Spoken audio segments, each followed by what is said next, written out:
Bismillahirrahmanirrahim. Assalamu alaikum. Welcome to Newsroom. I'm your host, Khalid. But today is the 17th of August 2023, and these are the stories that we will be discussing during the course of the show. We'll begin with, of course, the oath taking of the new cabinet of the caretaker government that has taken place a few minutes back. And of course, this is a 16-member cabinet. We'll be talking about the different important portfolios and who have now occupied these important portfolios. Our second story, ladies and gentlemen, will be concerning the relationship between the US and Pakistan in the whole context of Pakistan's counter-terrorism strategy, and how important is also the US cooperation and collaboration as far as working together to thwart any terrorist incident that happens in the region, especially in Pakistan, and how important is this continued resolve by the US side to help Pakistan and to cooperate with Pakistan as far as counter-terrorism efforts are concerned. Then our third story, ladies and gentlemen, concerns of what happened in Jaranwala, the 5 churches that were vandalized by the mob of people, and how the reaction has also swiftly come from our government, whether it be our caretaker Chief Minister of Punjab, whether it be by our religious leaders. The resolve is the same to stop any such incident from happening in the future and to bring all those culprits behind this incident to book.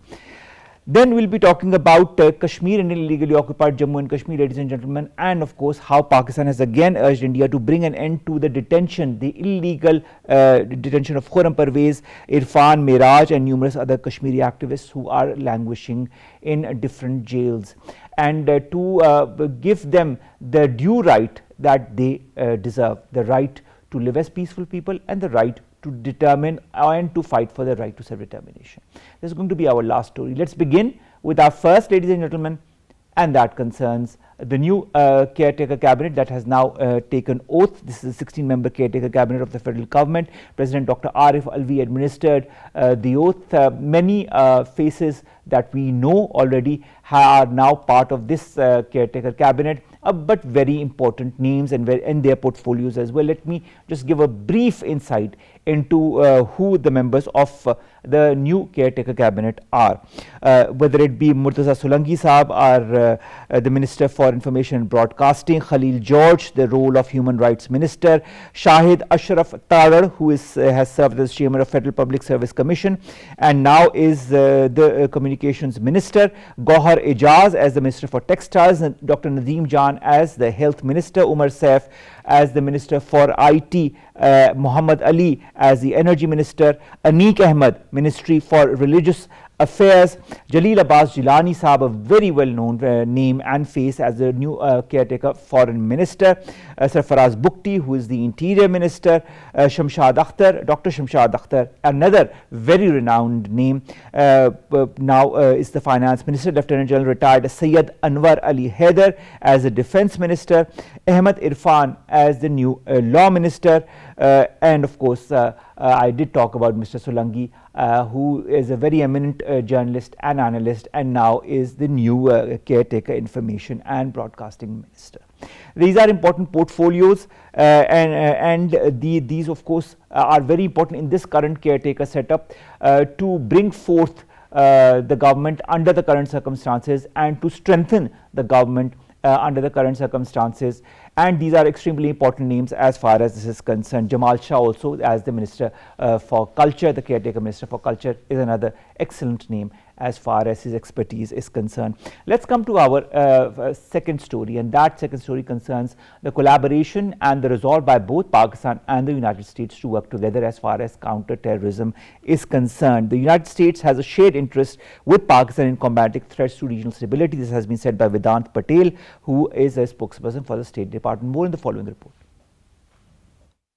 Grappling with an increase in militant attacks emanating from across the border. Today's terrorist threat is more ideologically diverse and geographically diffuse than that of 2 decades ago. In a recent report, the UN Security Council's Counterterrorism Committee classified South Asia as a high-threat region with several states suffering attacks. The US is pursuing opportunities to increase counter-terror cooperation and support to trusted partners, including Pakistan, to combat terror threat. Reiterating the resolve to check enhanced militant activities in the region, the State Department has said that the US has a shared interest with Pakistan in combating threats to regional stability. In a recent statement, Pakistan's ambassador to the US, Masood Khan, said that the banned Tehreek-e-Taliban Pakistan and other militant groups are using weapons left behind by US troops for attacking targets in Pakistan. According to US media reports, when the US pulled out its forces from Afghanistan in 2021, it left behind around $7 billion worth of military equipment and weapons, including firearms,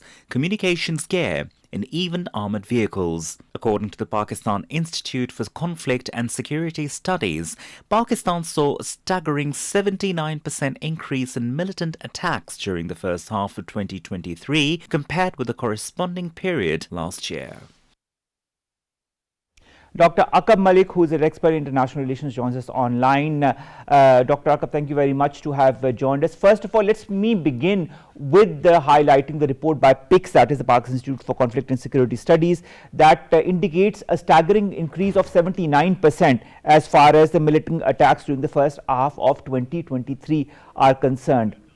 Now, Professor Aqab, could you kindly give us more details about what does this indicate, this report and its highlights indicate as far as Pakistan's security landscape is concerned? Assalamu alaikum. Thank you for having me here. When it comes down to the situation of terrorism in Pakistan, it never really stopped. There was a hiatus when Pakistan conducted the military counter-terrorism operations a good 7 or 8 years ago and ended them very, very successfully. However, I feel that what happened is that there was a high degree of complacency after that, and maybe also because certain talks with militant groups provided an impetus for the militant groups to feel more emboldened, especially after the Afghan Taliban, Tehreek-e-Taliban, Afghanistan's takeover of Afghanistan in 2021. Now, the problem here is that a lot of the militant groups have become more emboldened in their actions again and feel that they can act more independently and put pressure on Pakistan. You have to appreciate that terrorism is just a tool to utilize against the government and the people to pressure them into changing their laws and pressuring them into changing their activities toward acquiescing to the demands of the non-state actors who are committing these terrorist activities. The whole idea of terrorism is to subdue the population and subdue and put pressure on the government. Now, I don't think this will work in any case, primarily because there was devastating activities by terrorism 10 years ago and more. But that did nothing to forward or progress the agendas of these non-state actor, violent non-state actor groups. I don't think that will be the case here either. Although they are attacking, for example, a few days ago, attacking Chinese convoy. That was more to put pressure on the Chinese, but they won't change anything in the long term because the relationship between China and Pakistan is very, very strong. And you may already know that the United States has also mentioned on the Independence Day message that they provided to the Pakistan government that they will be shoulder to shoulder with Pakistan in regards to counterterrorism activities and counterterrorism actions against these non-state actors who are trying to undermine the stability of Pakistan in every way whatsoever. Now, Professor Dr. Aqab, you talked about China. Let me also indicate what the Foreign Office spokesperson of the Chinese government, Wang Wenbin, stated. And the spokesperson said that China will continue to work with Pakistan to jointly guard against and counter the threat of terrorism. You talked about the attack on the Chinese convoy. What are the terror proxies that are targeting Chinese interests in Pakistan, and what is the main intention? I think the attacks primarily against the Chinese are fomented by Baloch separatist ethno-nationalist groups who want a high degree of independence from Pakistan, which is highly unlikely. They're trying to pressure Chinese activities or change the movement of Chinese activities. But one or two attacks don't do anything in the long run, because the shared interests of Pakistan and China with the CPEC is paramount to the survival of the country anyway. The long-term benefit and the long-term prosperity of Pakistan is dependent on this. So the government will do nothing in that respect to undermine itself, will not acquiesce in any way whatsoever to these terrorist groups. But the terrorist groups think, small terrorist groups in real terms, think that they can pressure the government in one way or another. It's a false assumption by these groups in many ways, primarily because nothing has worked before. And we remember a few years ago when there was devastating, non-stop, daily actions against the civilian population, military installations, law enforcement and other agencies. Nothing stopped Pakistan moving forward. These small attacks will not dishearten Pakistan, nor will China be disheartened by them in any way whatsoever. Although, in that respect, both countries will work together to ensure greater security for its personnel, for their security agencies, for the Chinese workers. And I don't doubt the activities of the construction of Pakistan, reconstruction of Pakistani investment opportunities and trade will not stop in any way whatsoever. These are foolhardy activities that cannot work. I think it is an activity where when you push yourself towards terrorist activities, it is the end product. It's the last resort that these groups have because they don't feel they can get anything. However, you talk of the groups, Dr. Aqab, you talk of groups, you also talk of these groups being used as tools. I mean, I like the term that you used, being used as tools. Now, I'd like to refer to a recent report by the United Nations Security Council's Counter-Terrorism Committee that says that the South Asian region is under a high threat from elements such as you have mentioned. Which states, in your point of view, are at high risk from non-state actors, from such elements that are being used as tools against these countries? Which state are you talking? You mean in South Asia? Yes, yes. Well, primarily, this is a local, as far as Balochistan is concerned, this is a local national issue.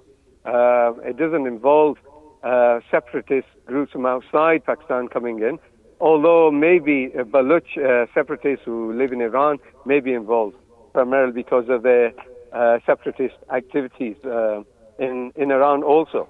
Iran is quite vigilant about these. I think it's important for Iran to also work together with Pakistan in countering the activities of these nationalist and separatist groups in that respect. But I don't think these groups are further afield.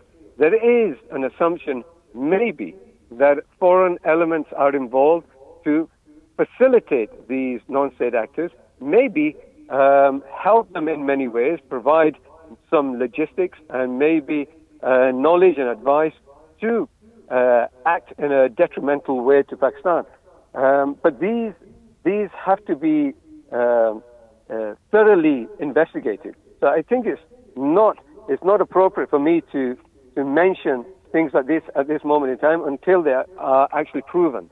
And it's here at this moment in time until the agencies and the government recognizes this with full support and evidence. So I don't think it's appropriate to all right. Dr. Aqab, I'd like to also highlight another aspect of this report by the United Nations Security Council's Counter-Terrorism Committee that talks about certain groups that are prevalent in the region, whether it be Al-Qaeda, whether it be the TTP, whether it be the ISIK as well. Do you feel that the growing threat that we are seeing in this region from these groups is indicating a growing complexity of transnational terror threat? But this transnational terror threat has been around for many decades now. Pakistan has faced it. But it has become more prominent in the last year or so, don't you feel? I agree. There's an upsurge in this, in the activity. I think it's also primarily because of the instability Pakistan has been going through. Imagine somebody who's facing multiple problems, is feeling weakened politically, economically, like a country is. And I believe and I think that many of these groups see this as a point to pressure Pakistan even more so, primarily because it is allowing them to highlight their own needs and highlight their own wants and interests to the wider general public. But it's also a method by the utilization of terrorist activities when Pakistan is in a very uncomfortable state. And I believe that when the elections occur, that a certain degree of stability will return to Pakistan, and that these groups will not find such easy targets anymore. And I think it's also because Pakistan felt maybe that it felt comfortable that nothing was happening for a while. And that has changed the reality. And I think Pakistan cannot be complacent in any way whatsoever, and any time in the future either.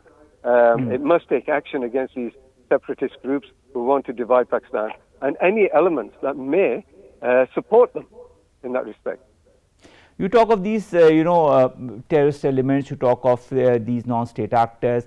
We also hear of the alliance that has been made between the TTP and the ISIK. How much of that poses a threat not only to regional interests like Pakistan, but also to the United States of America? And in this context, how important does the counter-terrorism collaboration or cooperation between both countries become even more pertinent? I think it's very important to America to recognize, and China to recognize, that the activities with what's happening in Pakistan can easily cross borders to foment concerns for Western interests, for example, American interests, European interests, and Chinese interests. And I think it's important for these countries to appreciate and recognize, as they are doing, to recognize that Pakistan will need to be partnered in countering these activities by these groups. It's a mutual concern, because an unstable Pakistan provides instability in the regional environment and international environment. None of these countries, whether it's Western Europe, America, or China, want an unstable Pakistan. They require Pakistan, in fact, and benefit from Pakistan, stability in Pakistan, and will do, no doubt, anything in their own interest to help stability for Pakistan. All right, Dr. Aqab, also let's talk about the number of attacks that have increased significantly in Pakistan. Let's talk about 2023, the province of Khyber Pakhtunkhwa, more than 300 attacks as per official data. Do you feel the US is willing or is interested not only to collaborate in counter-terrorism efforts with Pakistan, but also provide it with the latest advanced weaponry and military aid that is necessary to counter such elements? I think the main element in weaponry is maybe helicopters, but I think more importantly it is human intelligence of satellites, intelligence of movement, chatter meaning terrorists who talk to each other, or non-violent, violent non-state actors who talk to each other and identify with different intelligence communities around the world. That they can help Pakistan identify where the possible attacks may be or where these people are. I think that's more important than anything else, really. Weaponry have much of the weaponry anyway. I think it's not about providing more weapon systems. It's about providing more actionable intelligence than anything else, and facilitating that intelligence in the right hands in Pakistan so that Pakistan can go ahead and counter these activities by these non-state actors. I think that's the most important aspect of counterterrorism, really. Without accurate intelligence, without accurate insight and knowledge of what the actions may be or what the intended actions may be of these groups, where they may be, how they may act, for example, is very important. We need that. For example, in the last short time, in the last year or so, Baloch separatist groups have used female suicide bombers for the first time, in fact. And that may be an alarming concern in the respect that may foment more women getting involved. Now, this is something that we've got to look into more accurately. Other groups, for example, Al-Qaeda and Taliban, have also used these. But this is a new action by these Baloch nationalist groups. And that's something that we need to look into because... All right, Dr. Aqab, I'd like to understand, you during our conversation earlier in the show, you said that such elements have been present in the region since some decades. Now, the fact is that their methodology has changed over the decades. If you look now, they are more ideologically diverse, they are more geographically diffuse than they were a couple of decades ago. Do you also feel that the counter-terrorism collaboration between the US and Pakistan needs to be adapted to the changes that have been made by these non-state actors? I think the United States and China and Pakistan particularly is following the activities of these groups very closely, and they're watching the trends that are occurring. I don't think it's anything new in that respect because we have to watch them. We have to find out where they are. We have to find out what their actions are, and that requires human intelligence on the ground. Now, it's very dangerous when we put in agents to find out exactly what they're thinking, how they're working, infiltrating these organizations. This is what the intelligence agency's job is, to provide actionable intelligence and information that may be worthwhile to counter these groups. The thing is, you say that changes have been made. I don't see so many changes. I think that these groups have adapted to the local environment and seek out further weaknesses that we need to look at, the loopholes in our security architecture, for example. And as a result, we need to have more comprehensive understanding of how they may act. But we have to also appreciate that terrorism, in many cases, may have the larger philosophy as far as these groups are concerned, but it's still just a tool. What you need to know, more importantly than anything else, is what the objectives are of these groups and how they will act according to what their interests are. When you look at that, and you tend to find that certain groups don't act in a certain way, you can act differently towards them. If certain groups find that terrorism is the only way, for example, Blush nationalist groups were not so prominent, but TTP, for example, for the past decade and a half, were very active in terrorist activities and bombings, suicide bombings, IEDs, for example, raids, in many places. As you know, we had a very difficult time.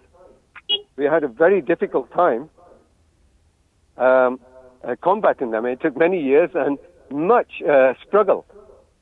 But the and major operations by our armed forces that have successfully thwarted all these elements. But Dr. Aqab, the fact also remains that the CENTCOM chief also recently met with our chief of the army staff, and he also recognized Pakistan's continued efforts for bringing peace and stability to the region.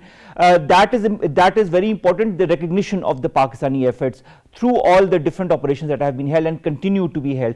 At the same time, the responsibility also is on the current Afghan Taliban regime in order to stand by their word, as has been recently said by the Afghan Taliban Supremo, that such acts of war will not be considered as a jihad anymore in the future as well. So let's hope that in the current environment of US-Pakistan collaboration in counterterrorism, of a realization by the Afghan Taliban Supremo that these activities that have been going on by non-state actors from the Afghan soil into Pakistan are not as per the objectives of the Afghan Taliban or Islam. Thank you so very much, Dr. Aqab, to have joined us, to have talked to us about a very important subject, and that is counterterrorism, and how both Pakistan and the United States can jointly work together along with other partners as well, like China, as you've mentioned, to further thwart all attempts by these non-state actors like the TTP, like the ISIK, like the Al-Qaeda to destabilize Pakistan. We have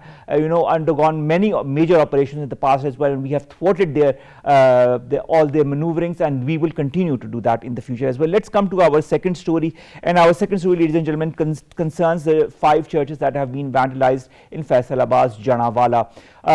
Whereas this was a mob attack, the reaction has been very swift from the Pakistani government, has been very swift from the Pakistani religious leaders as well, who have condemned all these attacks that have happened in the churches, and the way these maneuverings killings have gone on as far as destroying the property belonging to the Christian faith is concerned, goes against not only the injunctions of Islam but also basic human rights. A violent mob of hundreds ransacked and torched 5 churches, attacked the residences of members of the Christian community and the offices of the local assistant commissioner. This, of course, followed an alleged incident of blasphemy in Jaranwala town of Faisalabad district. The district administration has imposed section 144 for a period of 7 days, prohibiting all kinds of assembly except for events organized by the government. In different videos that we've seen on social media and elsewhere, we can see hundreds of people armed with batons and sticks attacking the Salvation Army Church and the St. Paul Catholic Church, setting them ablaze. I was just giving details about this incident. Punjab's caretaker information minister Amir said that more than 100 people have been arrested. Paramilitary rangers have been deployed in connection with the religious conflict and sensitive situation of law and order at Tehsil, Jaranwala district, Faisalabad.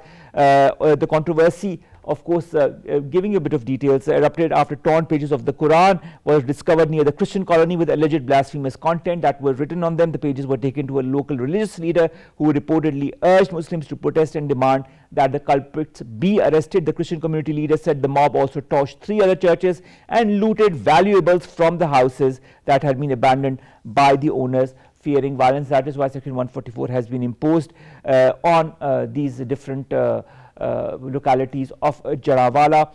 The spokesperson of the Foreign Office says in a statement the Prime Minister of Pakistan has strongly condemned the reprehensible incident that took place in Faisalabad, where churches were targeted and that hurt the sentiments of Christians across the country. These acts, as per the statement, are illegal and unconstitutional. As a country of law and constitution, Pakistan cannot accept such intolerant and violent acts. Our law enforcement authorities took swift action yesterday.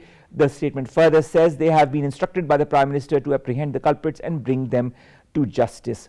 As a multicultural and multi-faith country, Pakistan is fully determined to protect and promote their constitutionally guaranteed rights and freedoms and to foster social harmony, tolerance and mutual respect.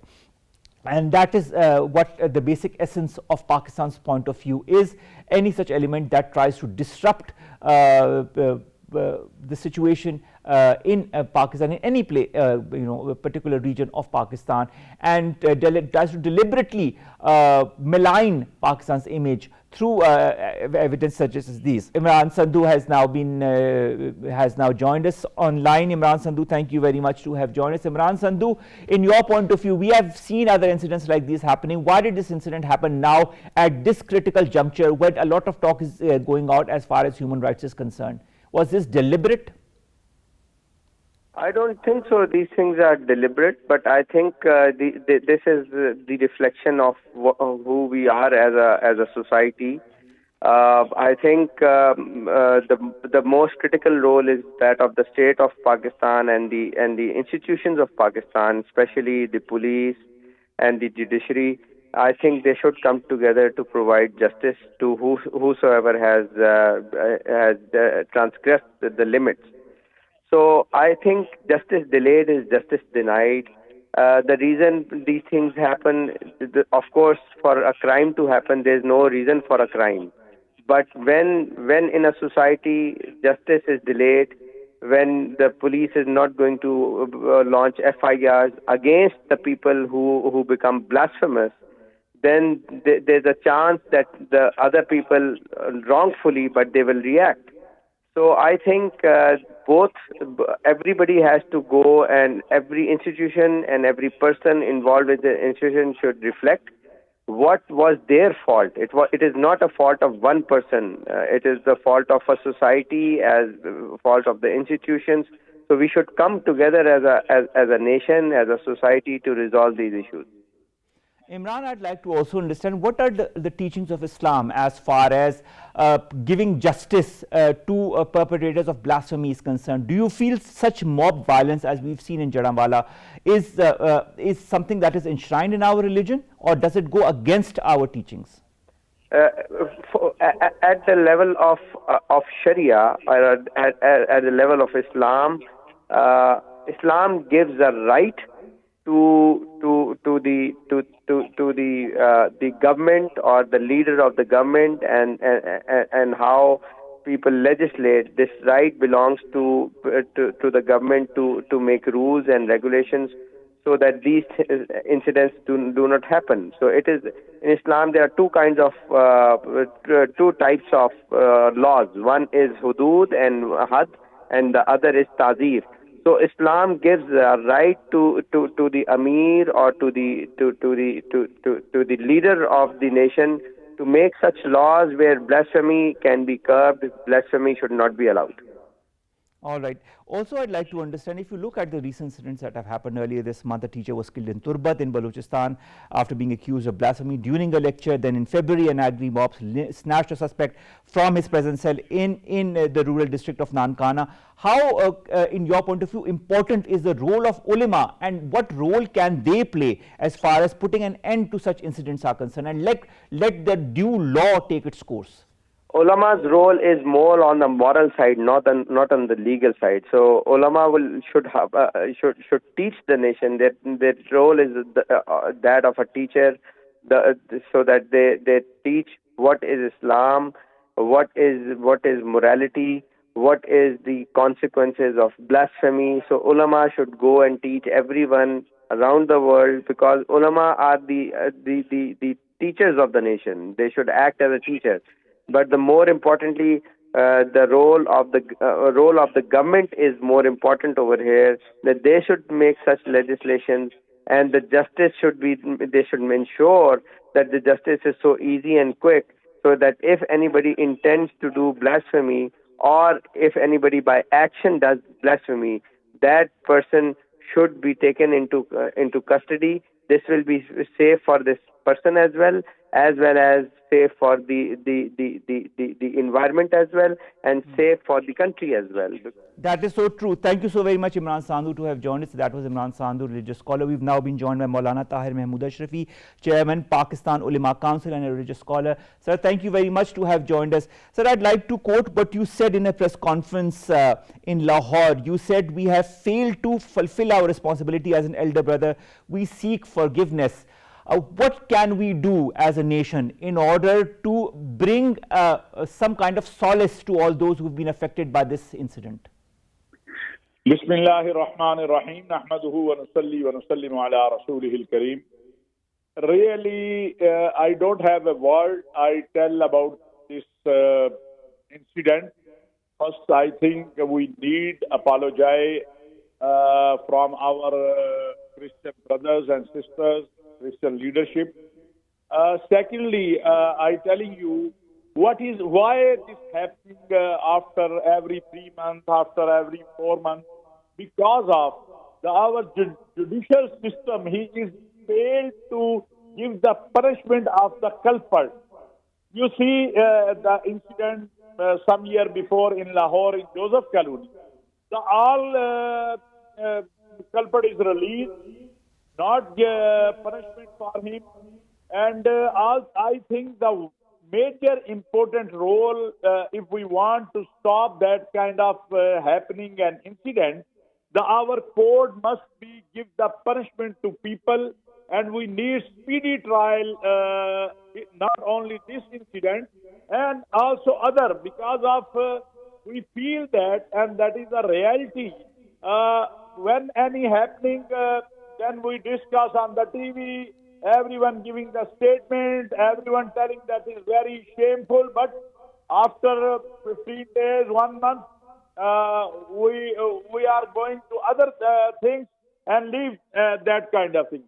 I think as a chairman, Pakistan Ulama Council and President International Interfaith Harmony Council, I appeal from the Chief Justice of Pakistan, must be give the order for the speedy trial of this criminal. I think he is the big terrorist, because of he burned the churches, he burned the holy books, he tried to kill the people, and that is a big crime, and that is a fasad fil earth, and we need emergency basis inquiry. I appeal also to Chief Minister of Punjab, Mohsen Naqvi Sahab, he must be give the report to the nation in next 48 hours. What's the why the happening? What is the happening? Who is involved? And if anybody he linked with any party and any group and any religious leader or any religious or political, must be, if anybody involved in this incident, you take him and you arrest him and make the justice. That is the important. Secondly, I think that is the one more thing for the people, we give the awareness. What is the blasphemy? When is the blasphemy apply? And if anybody makes the blasphemy, not you have a right to take the law in your hand and you go and kill him or you go and punish him and you burn his house.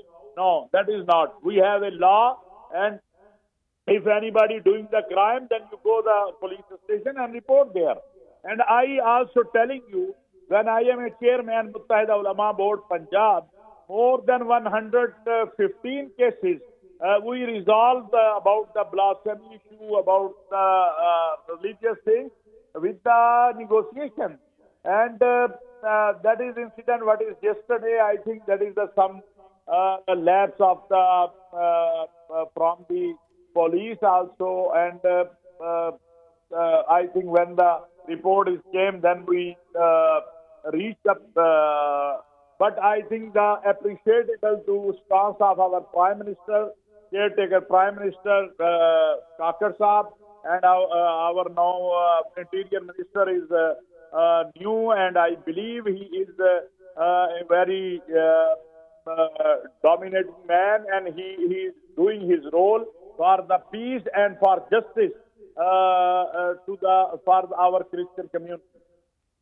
All right, thank you so very much, Maulana Tahir Mehmood Ashrafi Saab, Chairman Pakistan Ulama Council, a religious scholar as well, to highlight the role that needs to be played by our government and by our ulama as well. Of course, it's a collective responsibility, whether it be by our ulama, by our bishops, to promote peace, interfaith harmony, but at the same time also tell the layman in Pakistan, the normal citizen, of what is included in his blasphemy and how to move forward with it. Mob violence is not the way to move forward, and nor is burning of any religious place, whether it be a church or whether it be a mosque. This is not the way. The law needs to take its own course, and this is what will happen, and this is what needs to be done. Ladies and gentlemen, before we leave Pakistan, I just wanted to put a quick word that Pakistan has urged India to bring an end to the unjustified and illegal detention of so many important Kashmiri leaders that include Khurram Parvez, Irfan Miraj, and other Kashmiri activists that are languishing in different jails. And I hope this voice will be heard by our neighbor, and also by all the important organizations and the global north that can play an important role in maybe taking them out of the current situation that all of these leaders are in. Give them their due right, give them the right not only to live in peace but also to determine their right to self-determination. With that, we come to an end of today's newsroom. See you inshallah tomorrow with stories and segments that pertain to us, you and Pakistan. Allah Hafiz.